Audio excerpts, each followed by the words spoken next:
será mi primer tema. Es intrínseco a la naturaleza humana y también una característica ligada al pensamiento. Sin la capacidad de pensar, no existe humor. Gracias a distintos registros a lo largo de la historia y geografía humana, es posible confirmar que las personas hemos aprendido a no tomarnos todo tan en serio y a reír de complicaciones cotidianas. Ahora, partiendo del hecho de que el humor es algo abstracto y subjetivo, algo que en la carrera no nos es extraordinario, ya que manejamos conceptos como arte, gusto y demás. Bueno, ha puesto en jaque a muchísimos sociólogos, psicólogos, lingüistas, filósofos. Sin embargo, para intentar sentar las bases que se adecúen a este trabajo, tomaremos la idea de que el humor se presenta cuando algo inesperado, incongruente o extraño sucede, según Watson, y esto resulta gracioso al otro. Cabe resaltar además que el humor es una de las características sociales más difíciles de comprender, sobre todo cuando se estudia una cultura extranjera. No se diga ahora cuando se trata de una que vivió hace miles de años. Actualmente no nos reímos de las mismas cosas de las que se mofan los egipcios, y ni siquiera ellos se ríen de las mismas cosas que sus antepasados se reían. Así, para entender esta noción, es necesario aplicar a los ejemplos aquí presentados una visión histórica y geográficamente contextualizada. Eso si no queremos caer en anacronismos que deriven a una mala interpretación o un juicio erróneo.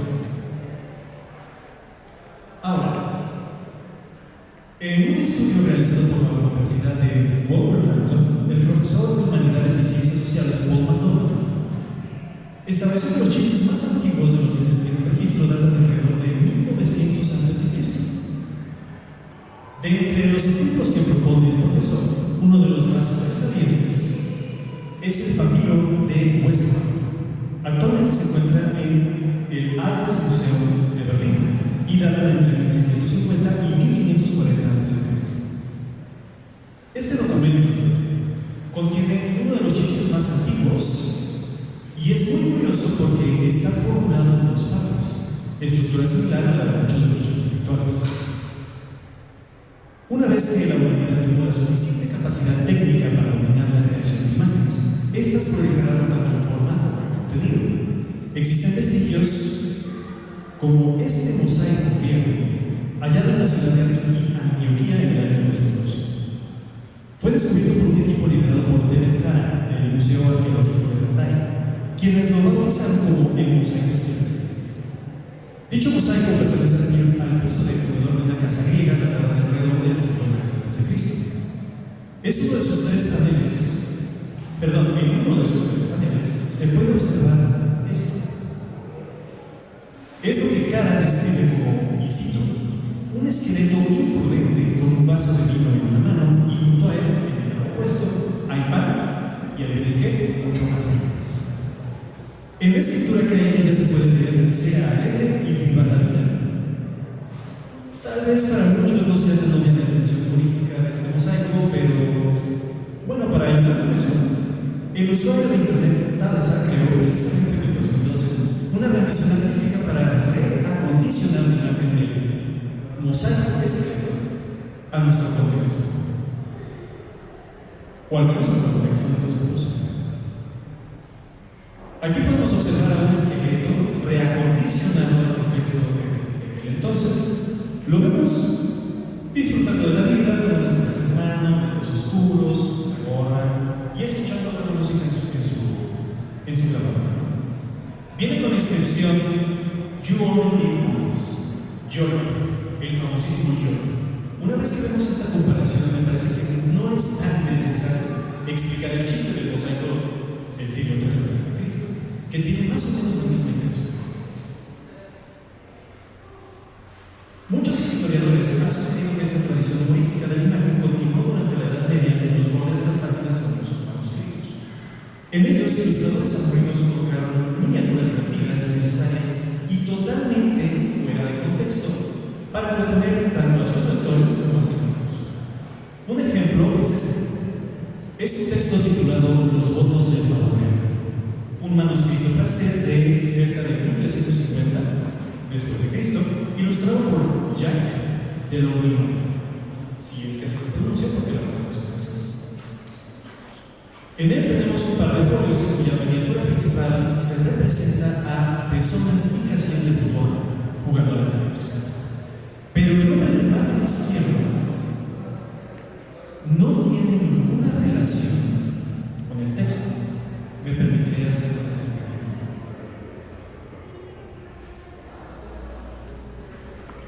Es simplemente una miniatura burlesca, al igual que otras ilustraciones del mismo manuscrito. Aquí les presento tres ejemplos. Al principio está nuestro nombre de la miniatura. También tenemos a continuación una alegoría y al final otra imagen simple y sencillamente burlesca. Esto se repite bastante en trabajos de los artistas. ¿Quién no recuerda el Jardín de las Delicias, por ejemplo? De entre estos ejemplos, el segundo, el central, presenta una criatura fantástica parecida a una serpiente, con cabeza humana y dos patas de cabra en un extremo, y una cabeza animalesca en el extremo superior.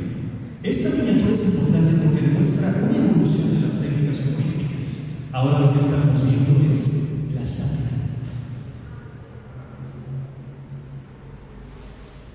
Ahora, respecto a la sátira, aquí está. La Real Academia Española presenta dos definiciones de esta palabra. De ellas, la que nos interesa para este estudio es la segunda, que dice, y cito, discurso o dicho agudo, picante, mordaz, dirigido a censurar o ridiculizar. En nuestro caso estamos analizando un discurso visual, pero se aplica de la misma forma. En la miniatura de Lorient, la figura está adornada con una mitra. ¿Un segundo? Listo. Una mitra, un gorro obispal de la tradición católica, colocado en su cabeza animalesca, no en la cabeza humana. Además, sostiene con las patas un báculo episcopal. Simbólicamente, el ilustrador está ridiculizando al budismo. Una figura pública considerada como intocable en esa época. Al satirizar su imagen y presentarlo como una criatura fantástica, atribuyéndole además estos dos elementos para que los lectores entiendan como referencia de quién se trata. Considerando que quien hizo el encargo de este manuscrito fue el mismísimo obispo de Lieja, Tibor de Bar, la verdad es un atrevimiento considerable.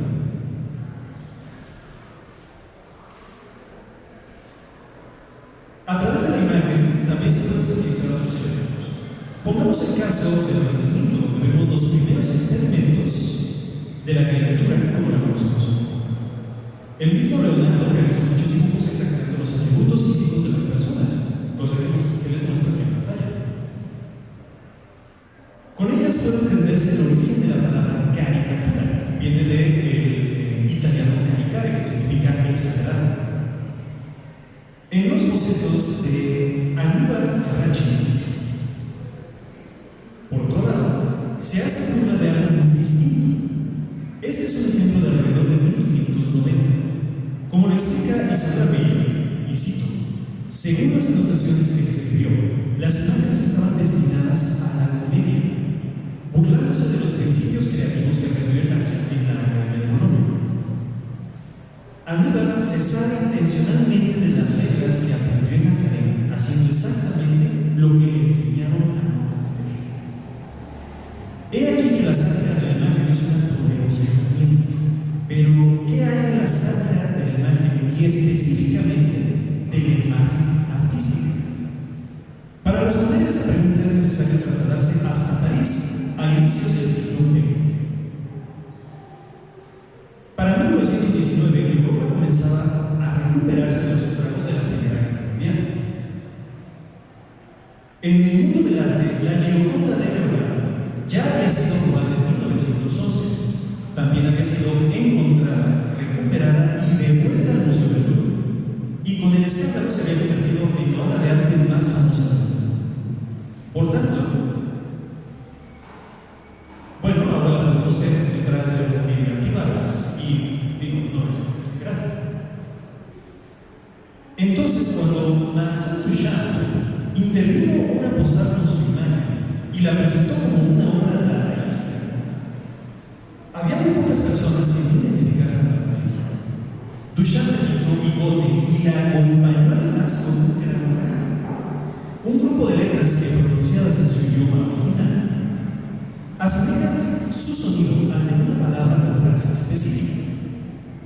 Un ejemplo del español sería escribir te quiero o te de manzanilla únicamente utilizando una letra T en lugar de la palabra completa, ya que el nombre de esta letra fonéticamente es idéntico a la palabra. En el caso de lo que escribió Duchamp, LHOO, el sonido de estas letras en francés, dichas una después de la otra, suena como la frase el shot o co, o bueno, no sé cómo se pronuncia, no conozco francés, cuya traducción obscena, la verdad, no había pronunciado. La imagen de la Gioconda ya había sido escrita antes, como en este ejemplo de Eugene Mathieu de 1887, y el mismo Bernard habría participado junto con algún estudiante en la creación de la Gioconda desnuda. Entonces, ¿qué factores hicieron que la obra de Duchamp trascendiera y las otras no tanto? Bueno, en primer lugar, y como ya se había mencionado, para cuando Duchamp realizó su obra, la Mona Lisa ya era mundialmente famosa, al contrario de cuando Mathieu pintó su versión, y la Gioconda desnuda fue lo que llamaríamos un chiste local entre el pintor y sus discípulos. En segundo lugar, Duchamp presentaba una novedad.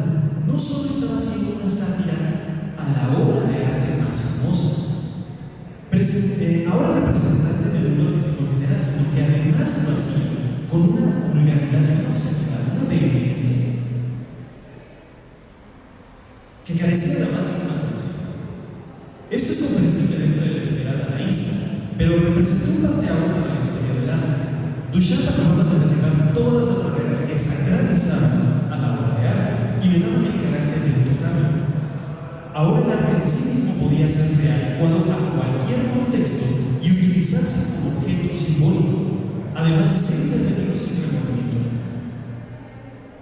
Duchamp estaba burlándose al mismo tiempo de la obra y de la burguesía de los académicos de la historia artística. Aquellos snobs que evitaban las reglas del medio y consideraban a la Gioconda como su estandarte. Este doble propósito resultó tan bien logrado que ahora la imagen de esta obra es la más utilizada. Desde entonces, la sátira de la imagen artística ha adquirido cada vez más popularidad y gracias a las posibilidades creativas que ofrece para generar el humor y una rápida, clara y profunda crítica social, se ha popularizado de manera increíble. No es necesario más que observar algunas de las obras de Madison, como esta, que se titula Show Me the Money, para darnos cuenta de cómo se puede sintetizar una imagen artística para generar una aguda crítica social. En este caso, Banks interviene en este momento famosísimo con una crítica dirigida hacia los impactos negativos del capitalismo y el consumismo de nuestra sociedad, representados con un cono de tráfico y un carrito de supermercado que se sumerge y contamina el estanque del moneda. Otro ejemplo también muy actual es esta escultura de Sudamérica suicida. Vemos aquí a la famosa escultura de Miguel Ángel cubierta con mucha chaleco antibalas, con algunas municiones y además con el rostro de Dios. ¿Qué tal la serie The Art of Quarantine de Jeffrey y Paul Drake?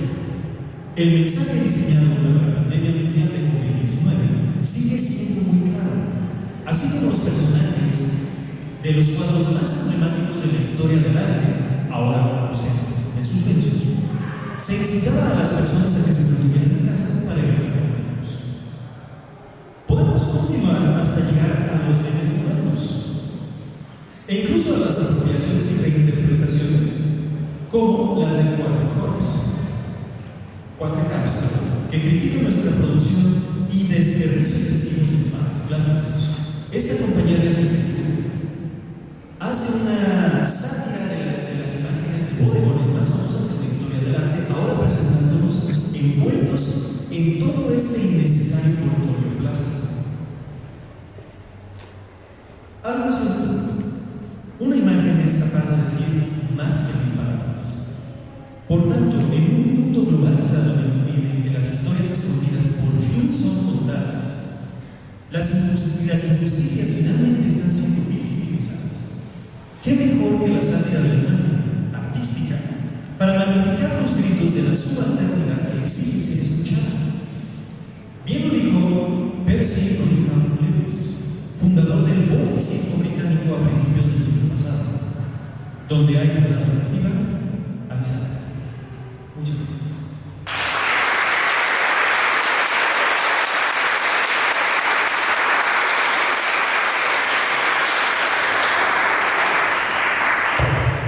Muy bien, ahora vamos a darle espacio para preguntas para los estudiantes. Si tienen alguna, por favor, levanten la mano y le vamos a pasar su micrófono.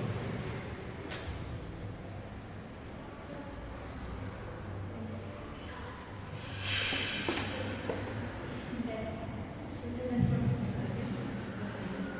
Quiero preguntarte, ¿cómo crees que es esta relación de la academia, del uso del arte para el arte? Porque ciertamente es una crítica social, pero también es como arte, es como los derechos de infancia, es todo lo que es presumido y cómo podemos hacer que realmente entre para más. Muchas gracias por la pregunta. Pues en realidad creo que, como todo parte más en la historia, siempre se forman dos grupos. Es decir, siempre tenemos a aquellos conservadores que lo ven como blasfemia, y por otro lado, bueno, por lo general, dentro de la academia normalmente son los conservadores. Y por otro lado, tenemos en realidad el resto de nosotros, que finalmente somos quienes estamos escribiendo la historia actual. Nosotros creo que por otro lado ya lo vemos al sentido desacralizo. Creo que nosotros ya lo vemos también de esa manera. Ya lo vemos como un nuevo vehículo a través del cual podemos comunicarnos. Un ejemplo que me parece muy ad hoc es el latín, esta antigua lengua, porque como la conocemos ahora, en realidad el latín es el latín vulgar, no el latín académico. A final de cuentas, es eso lo que la gente hace, lo que la gente conoce, lo que a la gente le gusta, no tanto lo que dice la academia. Entonces, me parece que vamos por un camino por ambas partes. Creo que es posible reconciliar estas dos, como que estas dos facetas, si cada uno da su brazo a torcer. Es decir, sabiendo darle el carácter artístico y conservarlo tal como es, pero también aprendiendo a apreciar ese nuevo tipo de expresiones sin sentirnos ofendidos, porque es algo muy común en la actualidad. Hay que aprender a no sentirnos ofendidos y al contrario, a entender la otra parte, porque de eso se trata eso, de escuchar a la otra parte, a la subalternidad.